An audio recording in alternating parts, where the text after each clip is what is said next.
ન દંભના પાખંડ વાત કરીશું હૃદય નીચોવી નીચોવીને, સત્ય બોલીશું હૃદય નીચોવી નીચોવી. આમ તો આખી શ્રીમદ ભગવદ્ ગીતા જ મને પસંદ છે, પણ એમાં બીજો અધ્યાય અને એમાં એક શ્લોક છે.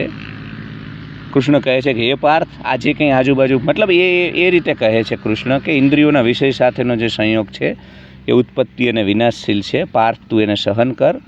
એટલે ભગવાનનું કહેવાનું તાત્પર્ય, આપણી તળપદી ભાષામાં કહું, ભગવાન એવું કહે છે કે જે કંઈ છે આજુબાજુ એ કાયમ નથી રહેતું, ક્ષણભંગુર છે. સુખ દુઃખ, તો આ જે કંઈ તણાવવાળી દુઃખની સ્થિતિ હોય સહન કરો, થોડાક સમય પછી સુખનો સૂરજ ઉગશે.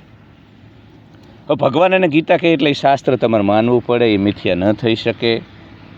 એ અહીંયા વૃક્ષો સ્ટીલના ઉગે ને કરોડો વર્ષ પછી, તોય મનુષ્ય જીવન રહે ત્યાં સુધી એ વાતો એટલી જ પ્રાસંગિક હોય. આમાં મિથ્યા, એ શાસ્ત્ર છે. 12 વર્ષ સુધી અભ્યાસ કરીને પછી એ લોકોએ એ વાત કહી હોય, એમાં પછી કોઈ ભૂલ ન આવે. તો બધું ક્ષણભંગુર છે, કશું કાયમી નથી. શાશ્વત તમારું જીવન છે, અસ્તિત્વ છે. આપણું જીવન પણ નહીં, પણ અસ્તિત્વનો આ ખેલ શાશ્વત છે. તો બહુ લોડ ન લેવો. આ વિડીયો હું બનાવું છું, અત્યારે અતિવૃષ્ટિ છે. ખેડૂતો, મને ખબર છે, મતલબ હું મારી આજુબાજુનો તમને ઘટનાક્રમ કહું. પહેલાં કપાસ જ્યારે ઊભો હતો, ઉનાળાની વાત કરું, માવઠું થયું ત્યારે એ લોકોને એવું હતું બધું પતી ગયું, કારણ કે પેલો કપાસ ખૂબ ડેમેજ થયો હતો, મજૂરો મળતા નહોતા. એમને એમ કે હંમેશા આ પ્રકારની સ્થિતિ રહેશે. પછી પાછા અત્યારે પહેલાં વરસાદ નહોતો પડતો તો કે 56 દુકાળ પડશે ને આવી બધી ઘણી બધી મિથ્યા વાતો કરતા હતા. હવે બધું પત્યું, વરસાદ પડી ગયો, એટલે હવે વધુ પડતો પડ્યો તો હવે એમને એમ કે અમારો કપાસ, મતલબ કોઈને કોઈ મામલે હું જોઉં છું કે આસપાસના ઘટનાક્રમથી લોકો સતત વિચલિત થતા હું જોઉં છું મિત્રો. આસપાસના ઘટનાક્રમથી ઇફેક્ટેડ. હવે આસપાસની ઘટનાઓના જે અસર તમારા ઉપર આવે છે, શરીર ઉપર, મન, એ તો બચવું જ પડશે, એ શીખવું પડશે. એ મારા ઉપર આવે, તમારા ઉપર આવે, બધા ઉપર આવે, પણ આપણે શીખવું પડશે, કારણ કે આપણા હાથમાં નથી. તો શીખવું પડશે, કમ્ફર્ટ ઝોનથી બહાર નીકળવું પડશે, કેમ કે આપણા હાથમાં કશું છે નહીં. પ્રકૃતિની અને ગ્લોબલ વોર્મિંગને આ બધું થતાં ક્યારેક વધુ વરસાદ પડે, ક્યારેક ઓછો વરસાદ પડે. એટલે ઘણી બધી ઘટનાઓ મેં તો મારા 4 દશકમાં, જીવનના 4 દશક વિતાવી ચૂક્યો છું આ ધરતી ઉપર. મેં જોયું બધું ક્ષણભંગુર છે, શાશ્વત કાયમી કશું નથી. ના આપણા સુખ, ના આપણા દુઃખ, ના આપણી મોહ, ના આપણી આસક્તિ, ના આપણા લગાવ. સમયના ખપ્પરમાં બધુંય હોમાઈ જાય છે. સમય હંમેશા બહુ મોટો મલમ હોય છે મિત્રો. તમારા મોટા મોટા ઘા રૂચાવી દે, મોટા મોટા ઘા. બસ તમે એ ગીતાના શબ્દો ઉપર ભરોસો રાખો. એટલે આ વાત મારે કરવી હતી તમારી સાથે, કેમ કે હું જોઉં છું કે બહુ બધા લોકો આ વસ્તુથી પીડિત છે, બહુ બધા લોકો આ વસ્તુથી અસરગ્રસ્ત છે. એટલે એ અસરગ્રસ્તપણામાંથી નીકળવું બહુ, કેમ કે સતત તમારી અને હવે દિન પ્રતિદિન અનસર્ટેનિટી. આપણા દાદાના જીવનમાં આટલી બધી અનસર્ટેનિટી નથી, મતલબ એમનું જીવન એક ધારું ચાલતું. જીવનમાં સુકૂન, શાંતિ, સ્થિરતા, ઠહેરાવ, હિન્દીમાં જેને આ ઠહેરાવ હતો, એ નથી. હવે સતત બધું બદલાઈ રહ્યું. સોશિયલ મીડિયા, દોડ ભાગ, અર્બન રેટ રેસ, કન્ઝ્યુમરિઝમ, પૂંજીવાદ, મૂડીવાદ, બધું જ સતત અવિરત બદલાઈ રહ્યું છે. એટલે હવે બદલાવ માટે તૈયાર રહેવું પડશે આપણે માનસિક રીતે, કેમ કે તમે આહત થશો તો રોજે રોજ, બીજું સોશિયલ મીડિયા ઉપર તમને સમાચારોનો મારો થશે. એવા બધા સમાચારો દાડો ઉગે, દિવસ ઉગે, તમારા સુધી પહોંચવાના જ છે મિત્રો. ફલાણી જગ્યાએ આમ થઈ ગયું, તેમ થઈ ગયું, ઝઘડા, મતલબ નકારાત્મક. પહેલાં પણ હતું, અત્યાર કરતાં ઓછું હતું, એ પણ હું કહીશ. ઘણા લોકો કહે ને પહેલાં હતું, હવે સોશિયલ મીડિયા, ના, પહેલાં આથી ઓછું હતું ખરું, એ સાચું. પણ કેમ કે મૂડીવાદ ને પૈસાના કારણે જે બધે પૈસો ખુશ્યો ને, એટલે થોડુંક ગુનો વધ્યો છે. અને તમારો સમાજ, તમારા લોકોનું મૂડીવાદી મગજ થઈ ગયું છે ને, એને પૈસા સિવાય કોઈને માન નથી આપવું, પૈસાના ત્રાજવે બધાને તોલવા છે, પૈસાથી સ્વીકૃતિ.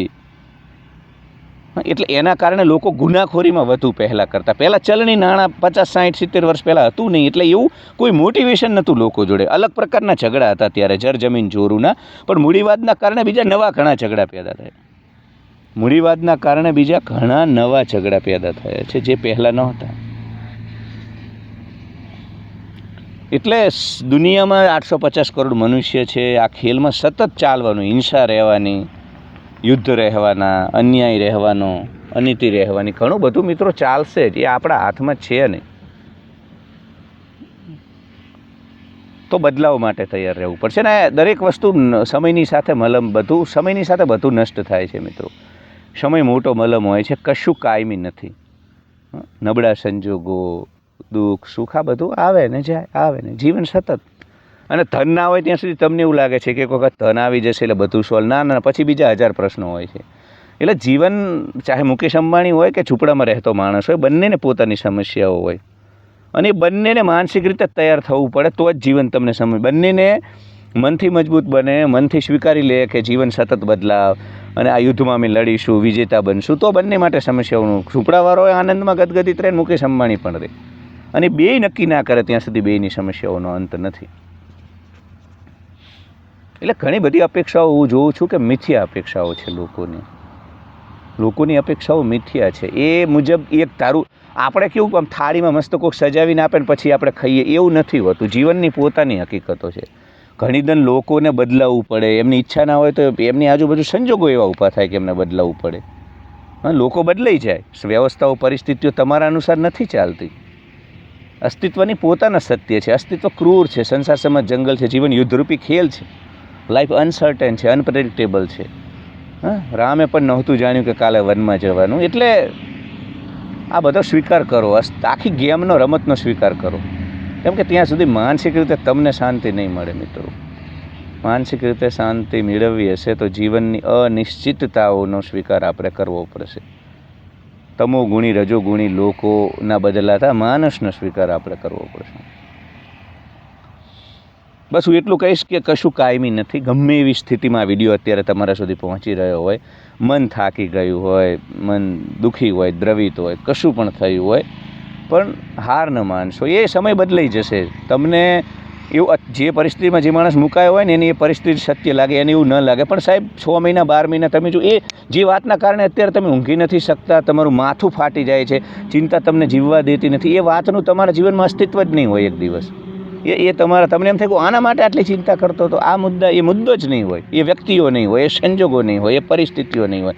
પરિસ્થિતિ છે. પર સ્ત્રી હોય ને એમ પરિસ્થિતિ છે. બહારનું બહાર છે.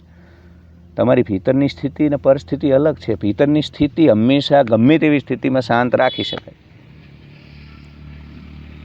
તો કશું શાશ્વત નથી, કશું કાયમી નથી. દુઃખમાં છલકાઈ ન જશો, ઉછળકૂદ ન કરશો, શાંત રહો, સ્થિર રહો. દુઃખમાં હારી ન જશો, શાંત રહો, સ્થિર રહો. બધા સંજોગોમાં શાંતિ, સ્થિરતા, સુકૂન, આનંદથી જીવવું જ આપણા ફાયદામાં હોય છે. Thank you so much for watching. Like, share and subscribe. Hype my video, comment. ચેનલના બાયોમાં જઈ અને કાઉન્સેલિંગ કોલ લઈ શકો છો. મેમ્બરશિપ લો, ત્યાં વધુ નગ્ન સત્ય પીરસ્યું છે.